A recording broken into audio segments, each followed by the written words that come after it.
إلا الله الله الله ما في قلبي غير الله الله الله نور محمد صلى الله الله الله لا إله إلا الله الله الله السلام علیکم ورحمۃ اللہ وبرکاتہ۔ حضرات محترم، آج ہم انشاءاللہ عز و جل اپنی اس مختصر سی ویڈیو میں اللہ رب العزت کے احکام، اللہ رب العزت کے فرمان، اللہ رب العزت کے اس پیغام کے بارے میں جانیں گے جو اللہ رب العزت نے اپنے محبوب محمد عربی کے ذریعے پوری دنیا کے انسانوں کی ہدایت کے لیے نازل فرمایا ہے۔ وہ احکام، وہ فرمان قرآن مقدس کی صورت میں ہمارے سامنے ہے۔ حضرات محترم، آج ہم انشاءاللہ عز و جل اللہ رب العزت کے انہی سب فرمانوں کے بارے میں جانیں گے۔ حضرات محترم، جیسے کہ آپ لوگوں کو معلوم ہے کہ ہمارا یہ پروگرام درس قرآن، اس میں ہم برابر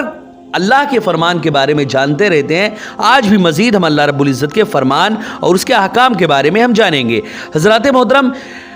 ہم دعوت و تبلیغ اور دینی مقصد اور دینی غرض کے پیش نظر ہم نے ایک مدرسہ اور ایک جامع مسجد کی بنیاد ڈالی ہے، جو آپ میں سے کوئی بھی انسان اگر اس میں تعاون کرنا چاہتا ہے، زکوٰۃ، صدقہ، فطرہ، کوئی بھی ڈونیشن اس میں کرنا چاہتا ہے تو وہ ڈسکرپشن میں جائے، گوگل پے یا پے ٹی ایم کے ذریعے یا ویسٹرن یونین کے تھرو یا بینک اکاؤنٹ کے ذریعے جس طرح بھی وہ اللہ کے راستے میں امداد اور تعاون اور اللہ کے راستے میں ڈونیٹ کر سکتا ہے، وہ یقیناً ڈونیٹ کرے تاکہ اللہ رب العزت اس کا اجر عظیم دونوں جہانوں میں اس کو عطا فرمائے۔ حضرات محترم، اس سے پہلے ہم نے اللہ رب العزت کی ان باتوں کے بارے میں جانا تھا کہ آخر اللہ رب العزت نے جو نبیوں کو زندگی دی ہے، ولیوں کو زندگی دی ہے، ان کی وفات کے بعد بھی کیسے وہ لوگ زندہ رہتے ہیں، انہی سب باتوں کے بارے میں ہم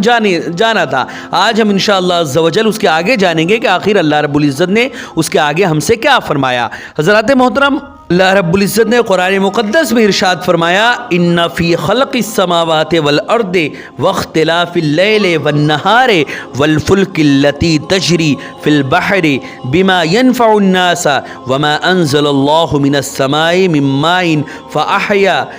به الارض بعد موتها وبث فيها من كل دابة وتصريف الرياح والسحاب المسخر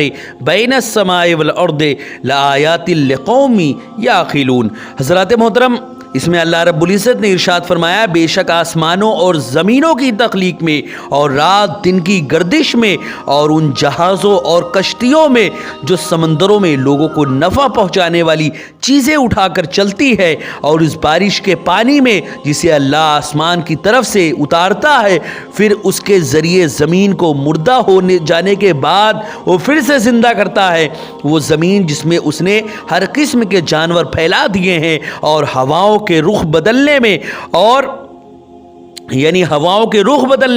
اور اس بادل میں جو آسمان اور زمین کے درمیان حکم الہی کا پابند ہو کر چلتا ہے، ان میں عقل مندوں کے لیے قدرت الہی کی بہت ساری نشانیاں ہیں۔ آگے اللہ رب العزت نے فرمایا، وَمِنَ النَّاسِ مَن يَتَّخِذُ مِن دُونِ اللَّهِ أَندَادًا يُحِبُّونَهُمْ كَحُبِّ اللَّهِ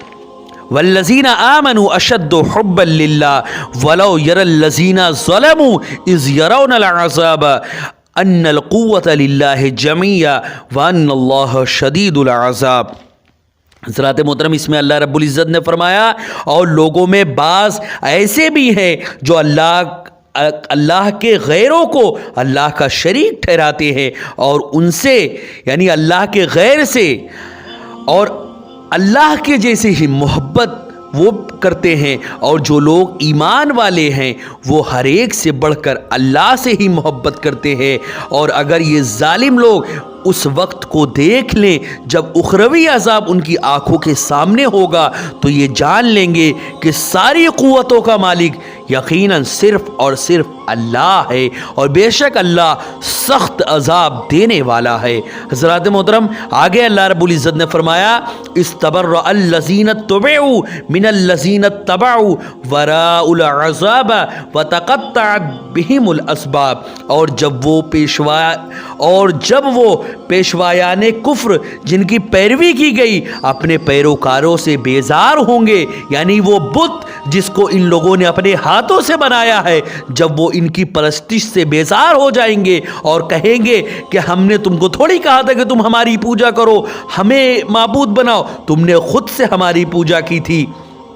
اور جب وہ اس چیز سے بیزار ہوں گے اور وہ سب اللہ کا عذاب دیکھ لیں گے اور سارے اسباب ان سے منقطع ہو جائیں گے۔ وقال الذین اتبعوا لو ان لنا کرۃ فنتبرأ منهم كما تبرؤوا منا كذلك يريهم الله اعمالهم حسرات عليهم وما هم بخارجین من النار۔ حضرات محترم، اس میں اللہ رب العزت نے فرمایا اور یہ بیزاری دیکھ کر مشرک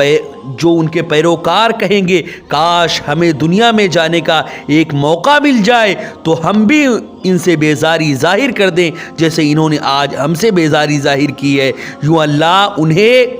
ان کے اپنے اعمال انہی پر حسرت بنا کر دکھائے گا اور وہ کسی صورت بھی دوزخ سے نکلنے نہیں پائیں گے کہ وہ دوزخ سے نکل جائیں۔ حضرات محترم، یہ قرآن مقدس کا ٹرانسلیشن تھا اور اس کا ترجمہ تھا جو ابھی آپ نے سماعت کیا۔ اب ہم انشاءاللہ عز و جل اس کا ایکسپلینیشن اور اس کا مفہوم اور اس کی تشریح کو سمجھیں گے کہ آخر اللہ رب العزت ان آیتوں میں ہم سے کیا فرما رہا ہے۔ حضرات محترم، اس سے پہلی والی آیت میں ہم یہ سمجھ رہے تھے کہ آخر اللہ رب العزت نے اپنے محبوب محمد عربی صلی اللہ علیہ وسلم اور بقیہ اولیاء کرام کو کیسی حیات عطا فرمائی ہے، جس میں ہم نے یہ جانا کہ اولیاء کرام، شہدائے اعظام، یہاں تک کہ اگر کوئی انسان اللہ کی رضا کے لیے اذان دیتا ہے تو اس کے ساتھ کیا معاملہ ہوتا ہے، اس کے بارے میں بھی ہم نے جانا۔ پھر نبیوں کے بارے میں ہم نے جانا کہ آخر نبیوں کو کیسی زندگی اللہ رب العزت نے عطا فرمائی ہے، ان تمام باتوں کو ہم نے جانا کہ حضرت سلیمان علیہ السلام جو ہے وہ جناتوں سے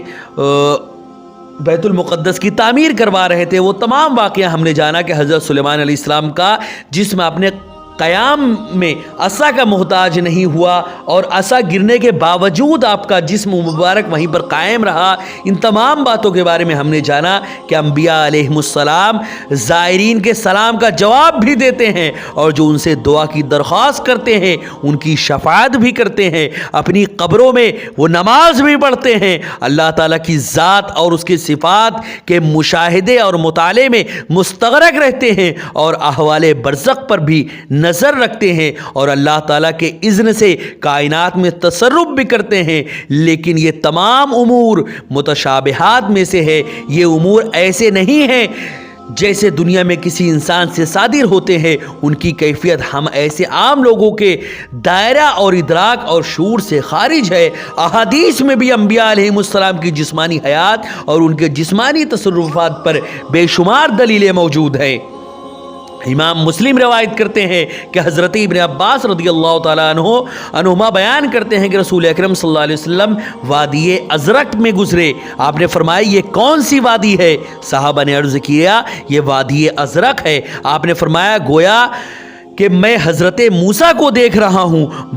وہ بآواز بلند تلبیہ پڑھتے ہوئے اس وادی سے اتر رہے ہیں۔ پھر آپ وادی ہرشا سے گزرے۔ آپ نے فرمایا یہ کون سی وادی ہے؟ صحابہ اکرام نے عرض کیا یہ وادی ہرشا ہے۔ آپ نے فرمایا گویا کہ میں حضرت یونس علیہ السلام کو دیکھ رہا ہوں، وہ ایک سرخ رنگ کی فربا اونٹنی پر سوار ہیں جس کی مہار کھجور کی چھال کی ہے، انہوں نے ایک اونی جبہ پہنا ہوا ہے اور وہ اللہم لبیک کہتے ہوئے اس وادی سے گزر رہے ہیں۔ حضرات محترم، علامہ نووی اس حدیث کی شرح میں لکھتے ہیں اگر یہ اعتراض کیا جائے کہ انبیاء علیہم السلام حج اور تلبیہ کس طرح کرتے ہیں حالانکہ وہ وفات پا چکے ہیں، تو اس کا جواب یہ ہے کہ انبیاء علیہم السلام بمنزلہ شہداء ہیں بلکہ ان سے افضل ہیں، اور نبی تو تمام کے تمام مخلوق میں سب سے افضل ہیں، اور شہداء اپنے رب کے نزدیک زندہ ہیں، اس لیے ان کا حج کرنا اور نماز پڑھنا بعید نہیں ہے، جیسے کہ دوسری حدیث میں بھی اس طرح کی باتیں بیان ہوئی ہے۔ حضرات محترم، حضرات محترم، وفات کے بعد انبیاء علیہ السلام کی دکھائے دینے کی کیفیت کے بارے میں امام غزالی رحمۃ اللہ علیہ لکھتے ہیں کہ صوفیہ کی پہلی منزل مکاشفات اور مشاہدات سے شروع ہوتی ہے، حتیٰ کہ وہ بیداری میں فرشتوں کا اور ارواح انبیاء کا بھی مشاہدہ کرتے ہیں، ان کی آوازیں سنتے ہیں اور ان سے فیوز و برکات اور ان سے فوائد بھی حاصل کرتے ہیں۔ حضرات محترم، آج جن آیتوں کی میں نے آپ کے سامنے تلاوت کی اور جس کا ٹرانسلیشن کیا، اس کے بارے میں آپ سمجھیں کہ آخر اللہ رب العزت نے ان آیتوں میں کیا فرمایا ہے۔ اس سے پہلے اللہ تعالیٰ نے یہ فرمایا تھا کہ تمہارا معبود واحد ہے۔ اس سے پہلے والے ایپیسوڈ میں یہ فرمایا تھا کہ تمہارا معبود واحد ہے۔ اب ان آیات میں اللہ تعالیٰ نے اپنے خالق اور واحد ہونے پر دلائل قائم کی۔ یہ اللہ تعالیٰ کے وجود اور اس کی وحدت پر بھی دلائل ہیں اور انسان کی حق میں نعمتیں بھی ہیں۔ آسمان کے پیدا کرنے میں اللہ تعالیٰ کی یہ نشانی ہے کہ وہ بغیر ستونوں کے قائم ہے، نہ اس کے اوپر کوئی ایسی چیز ہے جس سے وہ لٹکا ہوا ہے، اور عام عادت کے خلاف بغیر ستونوں کے آسمانوں کو قائم رکھنا بغیر کسی زبردست قادر اور خالق کے یہ ممکن ہے ہی نہیں۔ زمین میں سمندر اور دریا ہیں، معدنیات ہیں، جنگلات ہیں، باغات اور فصلیں ہیں، اور ان سب میں اللہ تعالیٰ کے وجود پر نشانیاں موجود ہیں۔ سمندروں کی روانی اور زمین کی پیداوار کا ہمیشہ ایک جہت اور ایک نظم پر قائم رہنا یہ بتاتا ہے کہ کوئی تو ہے جو نظام ہستی چلا رہا ہے، وہی خدا ہے، وہی خدا ہے، وہی خدا ہے۔ سورج کا اپنی جگہ پر سے نکلنا اور اپنی جگہ پر ڈوبنا، ہواؤں کا چلنا، جھرنوں کا بہنا اور ایسی بہت ساری چیزیں، یہ سب اللہ رب العزت کی نشانیاں ہیں۔ اس میں غور کریں کہ یہ ہوا جو ہم لے رہے ہیں، جو ہم نے چھوڑا، جو ہم نے اپنے منہ سے ہوا نکالا، یہ بھی ہوا ہی ہے، اور جو ہم اپنے منہ کے اندر لے رہے ہیں یہ بھی ہوا ہی ہے۔ یہ دونوں ہی ہوا ہیں، لیکن یہ دونوں ہی ہوا ایک الگ الگ صورتیں ہیں دونوں ہی ہواؤں کی۔ حضرات محترم، اب یہ سمجھیں آپ کہ اللہ رب العزت کی کتنی عظیم اس کی قدرت ہے کہ اللہ رب العزت نے ہم کو اتنی عظیم عظیم نعمتیں دی کہ اگر ایک لمحے کے لیے بھی وہ ان ہواؤں کو روک دے تو پوری دنیا فنا ہو جائے۔ یہ عظیم قدرت یہ صرف اور صرف اللہ رب العزت کی ہے۔ اللہ رب العزت نے قرآن مقدس میں فرمایا کہ یہ تمام کی تمام چیزیں ہم نے اہل عقل کے لیے اس میں نشانیاں پیدا کی ہیں، تو کیا تم لوگ اس پر غور و فکر نہیں کرتے کہ آخر یہ چیزیں خود بخود کیسے چل رہی ہیں؟ یہ سب اللہ رب العزت کی کرنی ہے۔ اللہ رب العزت ان تمام چیزوں کو چلا رہا ہے۔ حضرات محترم، ان سب کا بنانے والا ایک ہے، کیونکہ کبھی سیب کے درخت سے انگور پیدا نہیں ہوتا اور نہ کبھی سمندر کے مد و جزر کا نظام بدلتا ہے۔ دن اور رات میں نشانیاں موجود ہیں۔ دن کو روشنی اور رات کو اندھیرا کا سبب بنایا، پھر دن اور رات میں کمی اور بیشی کا نظام ایک بہت بڑی حکمت پر مبنی ہے۔ ہمیشہ جون اور جولائی میں دن بڑے اور راتیں چھوٹی ہوتی ہیں، اور نومبر دسمبر میں راتیں بڑی اور دن چھوٹے ہوتے ہیں۔ اس نظام میں کبھی فرق نہیں آتا۔ اس سے معلوم ہوا کہ اس نظام کا خالق بھی واحد ہے۔ سمندروں پر رواں دواں کشتیوں میں نشانیاں موجود ہیں جو محض اللہ کی قدرت سے پانی پر قائم رہتی ہے اور لوگوں کو اس کے ساز و سامان کو لے کر ایک مقام سے دوسرے مقام کی طرف منتقل ہوتی ہے۔ ہمیشہ لکڑی اور پلاسٹک کی چیزیں سطح آب پر قائم رہتی ہے اور تیرتی ہیں، اور لوہے اور پیتل کی چیزیں پانی میں ڈوب جاتی ہے۔ ان تمام کی تمام چیزوں کا واحد طبعی شعور یہ بتاتا ہے کہ ان کا بنانے والا بھی واحد ہے۔ اگر اس دنیا کو بنانے والا اللہ رب العزت کے سوا کوئی اور ہوتا، جس کے متعلق اللہ رب العزت نے قرآن مقدس میں فرمایا لو کان فیہما آلہۃ الا اللہ لفسدتا، اگر خدائے واحد کے سوا اللہ رب العزت کے سوا اس دنیا میں کوئی اور بھی خدا ہوتا تو یہ ساری کی ساری دنیا مٹ کے فنا ہو چکی ہوتی۔ اس دنیا کو ابھی تک اس دنیا کا قائم رہنا، اس دنیا کا رواں دواں رہنا یہ بتاتا ہے کہ اس دنیا کو چلانے والا دو نہیں ہے، کئی نہیں ہے، کئی کروڑ نہیں ہے، بلکہ اس دنیا کو چلانے والی ذات اگر کوئی ہے تو وہ صرف اللہ رب العزت کی ہے، جو اکیلا ہے، تنہا ہے، اور اس کے ساتھ اس خدائی میں کسی کا بھی سانچا نہیں، نہ اس کا کوئی باپ ہے، نہ اس کا کوئی بیٹا ہے، نہ اس کی کوئی بیوی ہے، کیونکہ اگر بیٹا ہوتا تو بیٹا بھی باپ کے بعد اپنے باپ کی جگہ پر بیٹھتا ہے، تو اس طرح وہ بھی بیٹا بھی باپ کے قائم مقام میں خدا بن گیا۔ حضرات محترم، اللہ رب العزت کی ذات ایسی ہے کہ وہ تنہا ہے، اس کے ساتھ کسی کا بھی کوئی سانچا نہیں۔ اس نے اپنے فضل سے، اپنے کرم سے، اپنے محبوب کے صدقے میں اس 18,000 عالم کو بنایا، اور اس لیے بنایا، اس کے متعلق بھی اللہ رب العزت نے ایک مقام پہ فرمایا کہ میں نے اس دنیا کو آخر کیوں بنایا۔ اللہ نے فرمایا، حدیث قدسی ہے، اللہ رب العزت نے فرمایا، کنتو کنزن مخفین فاحببت ان اعرف فخلقت الخلق، میں ایک چھپا ہوا خزانہ تھا، پھر میں نے چاہا کہ میں پہچانا جاؤں تو میں نے مخلوق کو پیدا فرمایا، اور خلق میں خلق عظیم جو ہے وہ محمد عربی صلی اللہ علیہ وسلم ہے۔ سب سے پہلے اللہ رب العزت نے حضور صلی اللہ علیہ وسلم کے نور کو پیدا کیا، اور آپ کے صدقے میں اللہ رب العزت نے اس 18,000 عالم کو عدم سے وجود بخشا اور اس 18,000 عالم کو پیدا فرمایا۔ حضرات محترم، انشاءاللہ عز و جل نیکسٹ ایپیسوڈ میں مزید ہم باتیں اللہ رب العزت کی جانیں گے۔ السلام علیکم ورحمۃ اللہ وبرکاتہ۔